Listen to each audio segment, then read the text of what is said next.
No vídeo de hoje eu quero falar sobre o preço do Bitcoin, que está em 115 mil dólares. Será um risco, uma oportunidade? Vamos falar sobre tudo isso no vídeo de hoje com um disclaimer clássico aqui do canal de que isso não é uma dica de investimentos. Então vou fazer diferente, vou dizer logo de cara aqui a minha opinião e a ideia é mostrar alguns gráficos, alguns dados aí para vocês tirarem suas próprias conclusões.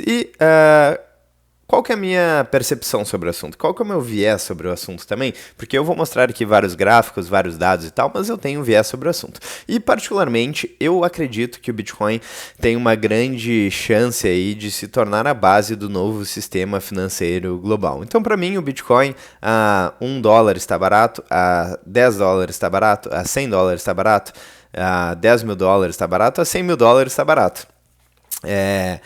Enquanto o Bitcoin puder ser trocado por moedas fiduciárias, por papelzinho colorido lastreado em honestidade de políticos, como o dólar, como o real, como o euro e por aí vai, eu acredito que ele ainda pode estar barato. Então, particularmente, a minha estratégia é comprar bons ativos pensando em não vender, pensando no longo prazo, e eu acredito que existe uma grande possibilidade do Bitcoin se tornar a base do novo sistema financeiro global. Não temos como prever o futuro, não temos bola de cristal, mas levando em consideração que as moedas fiduciárias aqui, por exemplo, o dólar, já perdeu mais de 97% do seu poder de compra desde 1913, e o real já perdeu mais de 85% do seu poder de compra desde 1994, né, a época do Plano Real, e considerando também que a dívida no mundo inteiro, que é o que lastreia o sistema financeiro global, então desde 1971, desde o final do Acordo de Bretton Woods, basicamente o sistema é lastreado na dívida.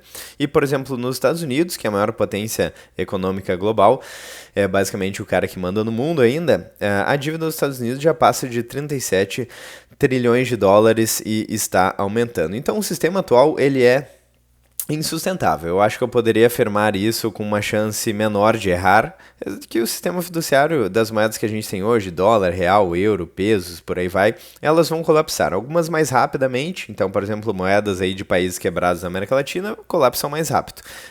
E moedas um pouco melhores, como o dólar, por exemplo, acabam colapsando um pouco depois, certo? Ou perdendo poder de compra depois. Mas o fato é que cada vez mais pessoas estão percebendo que o colapso das moedas fiduciárias é inevitável. Inclusive, o rating de crédito dos Estados Unidos foi rebaixado recentemente. Então, a maior economia do mundo teve o seu rating de crédito rebaixado, o que significa que mais pessoas estão percebendo que a conta não será paga. Então temos algumas alternativas e necessariamente as alternativas precisam ser alternativas escassas, porque de nada adianta, por exemplo, uma CBDC, uma Central Bank Digital Currency, uma moeda digital aí de Banco Central, porque o problema é o mesmo, aliás até maior, porque como a moeda é totalmente digital e não tem mais nenhum lastro físico, então a manipulação por parte de políticos e burocratas acaba sendo muito maior. Então precisa ser um ativo físico, certo? E os principais ativos físicos sendo cotados aí, pelo menos até onde eu sei,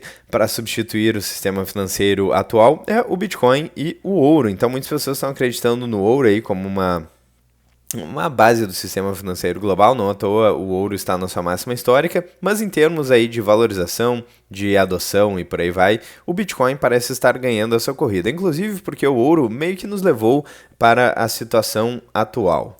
Porque é mais difícil aí de transportar o ouro, de armazenar o ouro. O ouro é um metal bastante pesado e bastante valioso, então também é difícil fazer pequenas compras aí com o ouro. Então isso acaba causando a centralização em grandes bancos, em países, em bancos centrais e, eventualmente, se tem políticos e burocratas aí fazendo um conluio com instituições financeiras para centralizar aí a custódia dos ativos, pode acontecer a mesma coisa que já aconteceu no passado, ou seja, o que aconteceu, por exemplo, em 1971.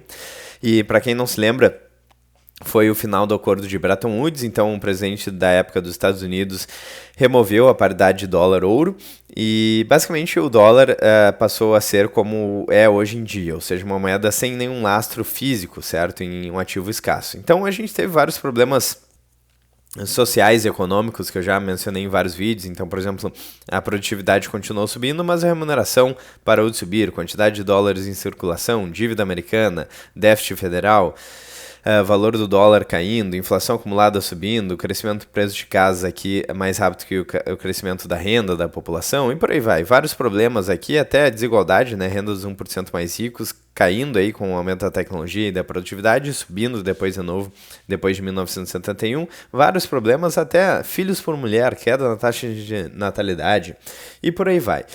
O fato é que se a gente tem um ativo que é mais difícil de verificar, por exemplo, a China já teve aí carregamentos de ouro fraudados, certo? Então, se a China, o Banco Central da China tem dificuldade de validar se o ouro é ouro de verdade, imagina as pessoas aí no dia a dia. É mais difícil de transportar, é mais difícil de carregar, é mais difícil de custodiar, de verificar, e o Bitcoin, ele resolve alguns desses problemas. Ele é quase que o ouro digital. Algumas pessoas chamam o Bitcoin de ouro digital. E considerando que o mundo está cada vez mais rápido, mais interligado com tecnologia, então eu acho que faz muito sentido a ascensão do ouro digital. Inclusive, vários economistas falavam sobre a necessidade de separar o dinheiro do Estado, o dinheiro das mãos de políticos e burocratas, e também falavam sobre a possibilidade de um dinheiro da internet.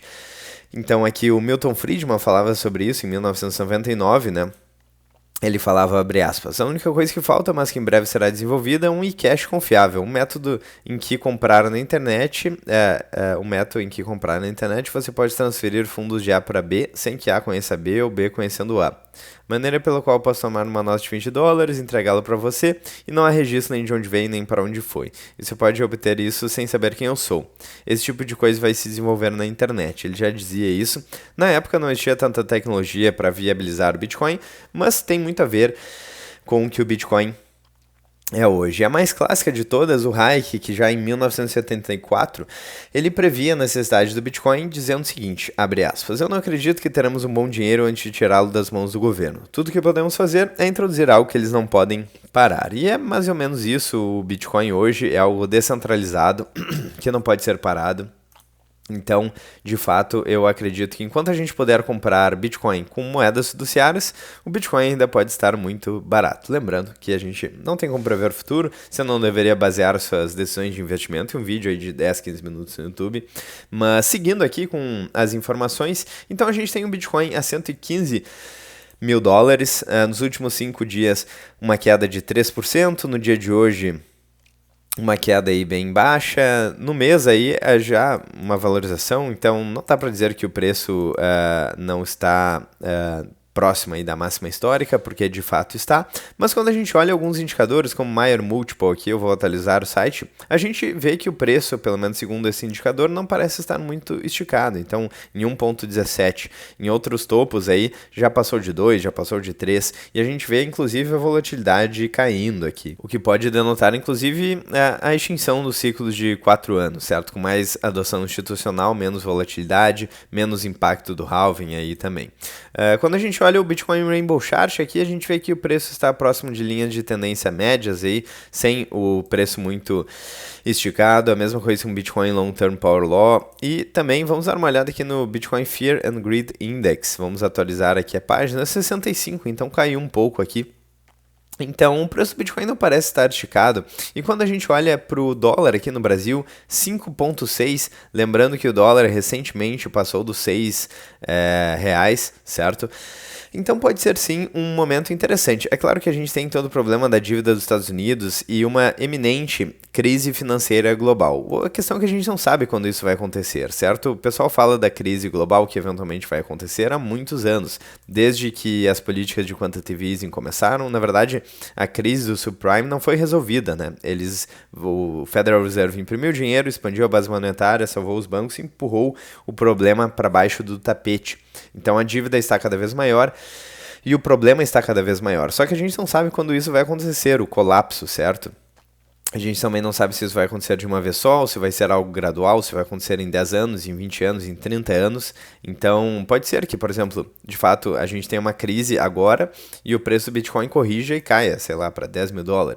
Mas pode ser que isso não aconteça. Então, se você esperar os $10 mil para comprar o Bitcoin, eu particularmente, inclusive, acho bem provável que você vai passar o resto da sua vida esperando. Pode ser também que o preço do Bitcoin chegue em $1 milhão e caia para $200 mil. numa crise, certo? Pode ser que o preço do Bitcoin chegue a, enfim, daqui a muitos anos, chegue a 10 milhões de dólares, a 20 milhões de dólares, a 50 milhões de dólares, e a queda seja para, enfim, 1 milhão de dólares, né? Uma queda muito significativa. Então existem vários cenários aí, e a gente não tem como prever o futuro. Eu, particularmente, eu gosto de ir comprando sem ver muito o que está acontecendo, bons ativos. E se eles estiverem baratos, melhor. Então, por exemplo, aqui em 2020 a gente teve uma queda em vários ativos, certo? Para quem não se lembra, a gente teve uma queda no Bitcoin, que até no gráfico já ficou pouco relevante, né? Mas o preço caiu aqui, vamos ver, estava em 9 mil dólares e caiu para 6 mil dólares, é isso mesmo? Como o Bitcoin é volátil, né? Caiu aqui 30%, 40%, certo? E a gente teve a queda em vários ativos. Aqui no Brasil, várias empresas estavam para um preço bem baixo, nos Estados Unidos também. Recentemente também, né, o Bitcoin caiu para em torno de 70 mil dólares, e o SP500 também, né, e vários ativos no mundo inteiro, no Brasil, também caíram. Então, assim, eu particularmente, essas correções, elas acontecem esporadicamente, a gente não tem como prever exatamente quando elas vão acontecer, a gente sabe que existe um cenário muito instável aí globalmente, então é bom ter ativos pensando nesse colapso econômico, que pode acontecer, mas dado que é impossível prever aí quando isso de fato vai acontecer, eu acho, não me parece uma boa ideia ficar de fora de todos os ativos e ficar 100% com liquidez em uma moeda fiduciária, um título de curto prazo aí esperando o momento de compra, porque a gente não sabe exatamente quando que se dará esse colapso. Bom, então,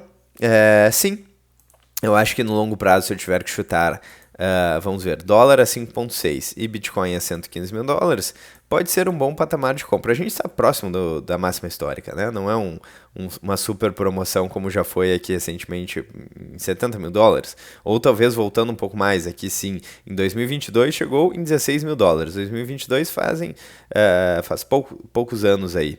Então, enfim, está próximo da máxima histórica, deu uma corrigida.